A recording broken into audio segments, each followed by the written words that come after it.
सुप्रिया श्रीनेत को सुनाई अंजना ओम कश्यप ने खरी खोटी। ऐसा क्या कहा था सुप्रिया श्रीनेत ने कि उनको जलील होना पड़ा एक फायरी डिबेट शो में, और किस लिए और किस तरह अंजना ओम कश्यप ने सुप्रिया श्रीनेत को ताता थैया ना करने की सलाह दे डाली। यही तू मैं देखेंगे आज के सुपर धलाई से भरपूर इस मजेदार वीडियो में। तो दोस्तों वीडियो में अंत तक बने रहिएगा। कहते हैं उबले हुए अंडे का उतरा हुआ छिलका और फूल कर पिचक जाने वाला फुलका, ये दो वो स्थितियां होती है, ये दो वो सिचुएशन होते हैं जो वापस अपने पहले वाले फॉर्म में नहीं जाते। कुछ हमने ऐसा ही होता हुआ देखा एक फायरी, एक अंगारों से भरपूर मजेदार और फनी डिबेट शो में, जब कांग्रेस प्रवक्ता सुप्रिया श्रीनेत के मुख से ऐसा कुछ निकल गया जो निकलना नहीं चाहिए था, जिसके चलते उनकी उसी लाइव डिबेट शो में हो गई भारी फजीहत, भयंकर बेइज्जती।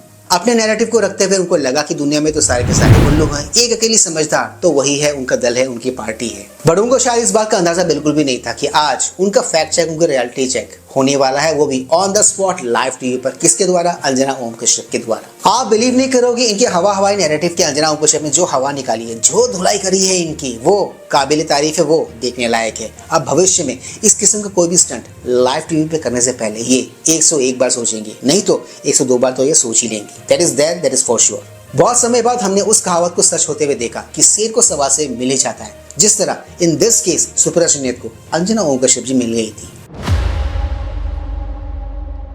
Please like share subscribe YouTube channel ताकि हम ऐसे कंटेंट्स बनाते रहें और हमारा एक कंटेंट ज्यादा से ज्यादा लोगों तक पहुंचे। तो दोस्तों ज्यादा वक्त ना गवाते हुए let's go back to the topic. Then हुआ कुछ यूं कि मैकडॉनल्ड भाई साहब के टैरिफ पेनल्टी और सीजफायर वाले बयान को अपने पक्ष में यूज करते हुए ये एक नैरेटिव बनाने की कोशिश कर रही थी अपने पक्ष को मजबूत करने के लिए। उसी चक्कर में दीदी ने मोदी और डोलान भाई साहब के पुराने वाले केमिस्ट्री वाले वीडियो का जिक्र कर दिया, उनका हवाला कर दिया, मजाक उड़ाते हुए, टोन करते हुए। और तभी एंकर अंजना ओम कश्यप ने आप देखा ना था, उनको तो मौका मिल गया, उनको तो लूप होल मिल गया।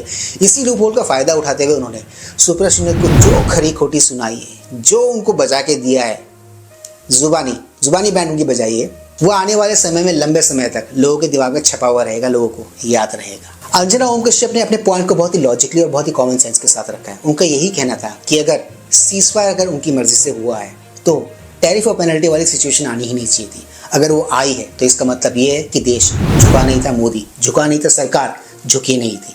आप दोनों ही बातों को अपने फेवर में, अपने बात को पॉइंट करने के लिए, अपने बात को प्रूफ करने के लिए कैसे यूज कर सकती हैं। खैर, इसी एक पॉइंट पर सुप्रिया श्रीनेत जो कि दो नाव की सवारी करने की चेष्टा कर रही थी, अंजना ओम कश्यप जी ने उनके उन दो नावों में से एक नाव में छेद कर दिया, छेद करके उनके उस नाव को डुबा दिया ताकि वो एक नाव पर सवार हो जाए और उसी के इर्द गिर्द अपना नैरेटिव बिल्ड कर सके। तो ये सब कुछ बहुत ही फनी तरीके से हुआ, बहुत ही मजेदार तरीके से हुआ। तो आप जानना नहीं चाहोगे एग्जैक्टली ये मजेदार किस्सा हुआ तो हुआ कैसे? उसके लिए ये वाला वीडियो देखते हैं। ठीक है लोग, 58 पे रुपया मिला था 2014 में, 88 पर दस्तक लगा रहा है। इधर उधर की बातें मत करिए, रुपए को कहां से कहां तक ले आए कोई अभी यहाँ पे बात कर रहा था। और मैं फिर से एक बात बीजेपी से समझना चाहती हूँ, जो बीजेपी के प्रवक्ता है या आपके जो बिजनेस एडिटर है, उनसे मैं समझना चाह रही हूँ। जब मोदी जी कहते हैं रुपया काला हो या गोरा हो उससे मुझे फर्क नहीं पड़ता, ये कैसे कह सकते हैं? आप इसको समझाइए कि ये काली इकोनॉमी को या दुबई मोदी जी ने अपने मुंह से कहा होगा। और एक छोटी सी बात मैं यहाँ पे कहना चाहती हूँ अंजना जी, एक नेगोशिएटिंग टेबल पर रेप्यूटेशन होती, हिंदुस्तान की एक साख रही है,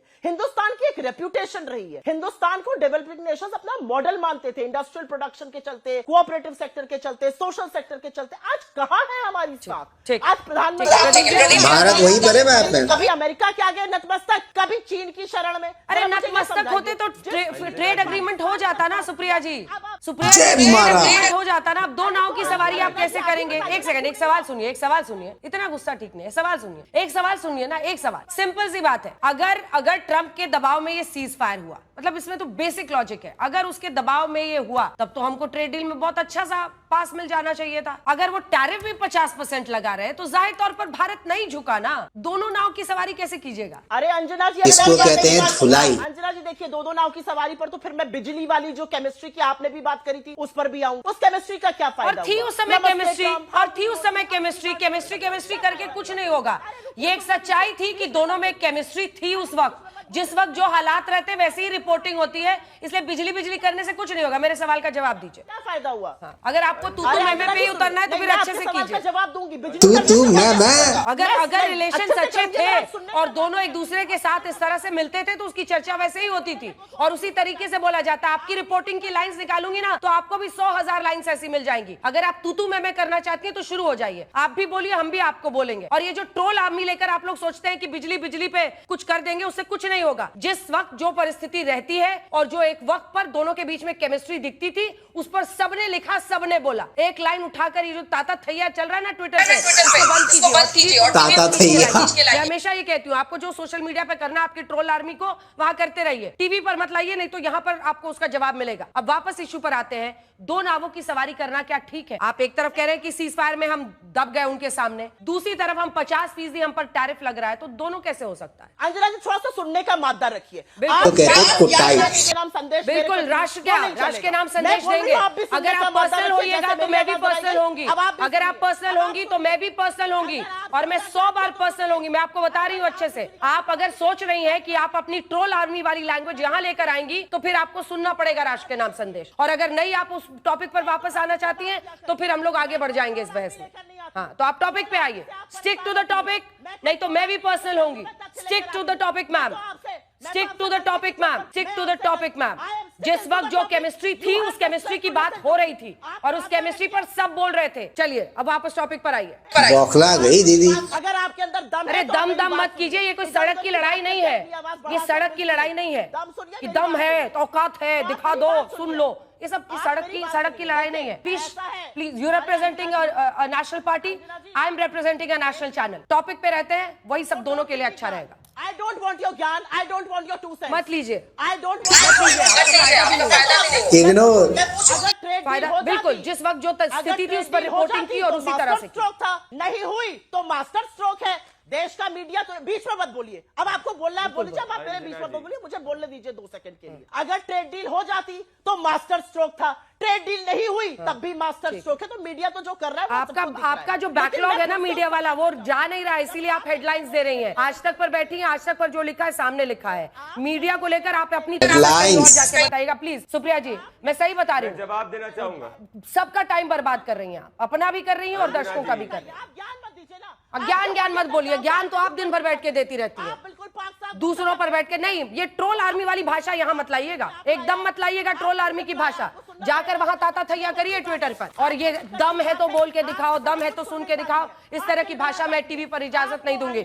आवाज नीचे कीजिए। प्रदीप भंडारी जी, हो गया, आपको टॉपिक पर नहीं बोलना है, आपको मीडिया पर विश्लेषण करते रहना है, मैं इसकी इजाजत नहीं दूंगी और ना ये लड़ाई पर्सनल होने दूंगी। इनकी ये बड़ी बड़ी बातें सुनी आपने, इन बातों में बिल्कुल भी मत आना, क्योंकि इन्होंने जो अपनी मास्टर्स कर रखी है वो हिस्ट्री में कर रखी है, और ये यहाँ पर ज्ञान दे रही है इकोनॉमिक्स का, इनको ई भी नहीं पता, और जिनको इकोनॉमिक्स का ई भी नहीं पता, उनकी इकोनॉमिक्स पर ज्ञान को क्या ही सुनना। You can ignore them. Economics is not her cup of tea. खैर, the bottom line is, Anjana Om Kashyap ji ने यहाँ पर कई सारी बातें लॉजिकल और कॉमन सेंस से भरी हुई कही है, और रहा मेक इन इंडिया के बाद और मेड इन इंडिया के बाद, तो वो काम कर रहा है। तभी हमारे डोरान भाई साहब इतने बौखलाए हुए हैं, इतने तिलमिलाए हुए हैं। उनके हर एक्शन में, उनके हर कदम में हम उनकी बौखलाहट, उनके तिलमिलाहट को देख सकते हैं, महसूस कर सकते हैं। और यही तिलमिलाहट इन दिनों हमारे देश के एक ग्रैंड ओल्ड पार्टी के ग्रैंड ओल्ड नेताओं के वक्तव्य में भी हम फील कर सकते हैं, महसूस कर सकते हैं कि वो मोदी जी के make in India made in India वाले जो प्लान है उनसे बिल्कुल भी खुश नहीं है, उनके वो बिल्कुल भी सपोर्ट में नहीं है। अगर सपोर्ट में होते तो इस किस्म की आड़ी टेढ़ी बयानबाजी है